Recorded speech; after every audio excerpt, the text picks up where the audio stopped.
പ്രധാനമന്ത്രി സ്ഥാനാർത്ഥിയെ ചൊല്ലി ഇന്ത്യ മുന്നണിയിൽ അഭിപ്രായ ഭിന്നത തുടരുന്നു. മല്ലികാർജ്ജുൻ ഖർഗെ പ്രധാനമന്ത്രി സ്ഥാനാർത്ഥിയാക്കണമെന്ന നിർദ്ദേശം ശരത് പവാർ തള്ളി. തെരഞ്ഞെടുപ്പിന് മുൻപ് ഇന്ത്യ മുന്നണിക്ക് പ്രധാനമന്ത്രി സ്ഥാനാർത്ഥി ആവശ്യമില്ലെന്നാണ് ശരത് പവാറിന്റെ നിലപാട്. വാർത്തയുടെ വിശദാംശങ്ങളുമായി ഡൽഹിയിൽ നിന്ന് ആർ രാധാകൃഷ്ണൻ ചേരുകയാണ്. ആർ കെ, പ്രധാനമന്ത്രി സ്ഥാനാർത്ഥിയെ ചൊല്ലി ഇന്ത്യ മുന്നണിയിൽ തർക്കം തുടരുകയാണ് അല്ലേ? തീർച്ചയായിട്ടും ഗോപിക. ഇതില് ശരത് പവാർ ഇന്നലെ സംസാരിച്ച സ്ഥലം കൂടി വളരെ പ്രധാനപ്പെട്ടതാണ്. പട്നയിലാണ് ശരത് പവാർ ഇക്കാര്യം വ്യക്തമാക്കിയത്. നിതീഷ് കുമാറിനെ കൂടി വേദിയിൽ ഇരുത്തിക്കൊണ്ടാണ് അദ്ദേഹം തന്റെ നിലപാട് പറഞ്ഞത്.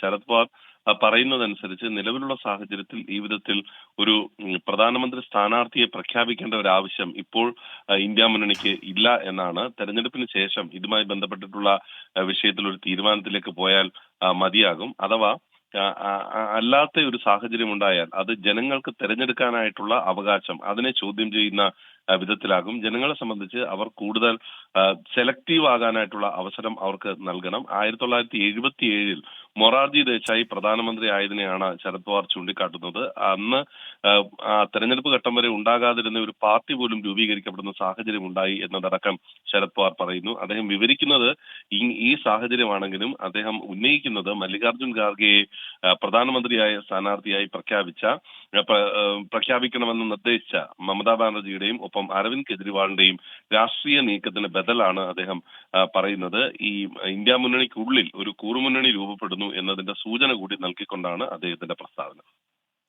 ഡൽഹിയിൽ നിന്ന് ആർ രാധാകൃഷ്ണനാണ് വാർത്തയുടെ വിശദാംശങ്ങൾ നൽകിയത്. 24 അഞ്ചിന്റെ വജ്രത്തിളക്കം.